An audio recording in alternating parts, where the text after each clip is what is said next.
Masa 100 hari kepemimpinan Joko Widodo dan Basuki Cahayapurnama sebagai Gubernur dan Wakil Gubernur DKI Jakarta telah dilewatinya dengan mulus. Apakah fase 1 tahun kali ini semulus 100 harinya? Kita akan berbincang-bincang dengan orang nomor 2 di ibu kota yang akrab disapa Ahok. Apa kabar Pak Ahok? Ya, baik. Pak Wagub, selama 100 hari ini, sebenarnya kita pengen tahu, apa sih prestasi yang paling membanggakan selama masa 1 tahun ini, Pak? Wah, pertanyaan yang susah juga. Saya kira kalau prestasi mesti orang yang menilai ya. Tapi kalau kita berbicara target kami, Ya. minimal tentang Kartu Jakarta Sehat, Kartu Jakarta Pintar itu sesuai.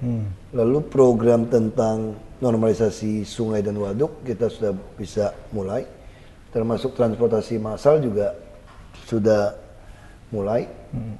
Termasuk penertiban, pelanggaran-pelanggaran, tertib hukum juga sudah kita mulai. Nah, saya kira ya itu, kita tidak bisa melihat terlalu banyak hasil juga, biar orang yang menilai.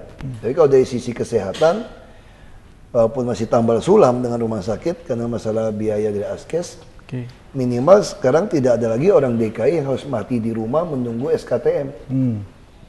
Dan harusnya tidak ada lagi murid-murid sekolah yang beralasan tidak sekolah karena tidak ada uang. Asal mereka laporkan pasti kita kejar. Karena jatah mereka itu ada gitu semua gitu. Kalau yang kurang apa, Pak? Kalau yang kurang kami ya orang yang menilai ya. Tapi yang paling kurang tidak ada kontraktor lampu Aladin. Termasuk pengadaan barang kami juga mengganti e-katalog dari tahun depan baru terasa. Nah, lalu dari sisi SDM, birokrasi, kami sudah mulai mengambil langkah yang berani seleksi promosi terbuka. Bahkan orang partai politik mana kami pun tidak bisa menitipkan siapapun di DKI.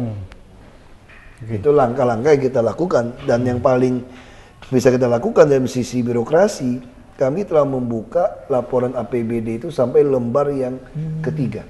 Jadi orang mau tahu satu paket makanan berapapun, semua orang bisa dapatkan di website. Dan hampir ya, semua kita buka habis di kelurahan-kelurahan. Ya selama ini orang anggap tabu kan soal anggaran kan. Jadi kami betul-betul buka transparan dan kami juga nyatakan tidak perlu Anda nyogok kami, ada masalah apa kami bantu Anda. Kita juga menghimpun nih Pak, pertanyaan-pertanyaan dari teman-teman di sosial media, khususnya di Twitter dan Facebook yang masuk ke @liputan6.com. Salah satunya ini Pak, dari Heri Setiawan, @herendil. Pertanyaannya, apa tantangan tersulit dalam membenahi Jakarta nih, Pak Ahok? Tantangan tersulit ya kami sendiri. Kenapa kami sendiri? Jakarta ini berbeda dengan Belitung atau berbeda dengan, ya Belitung lah khususnya misalnya, buat saya pribadi. Kalau di Belitung itu kan mau cari yang profesor doktor kan sedikit.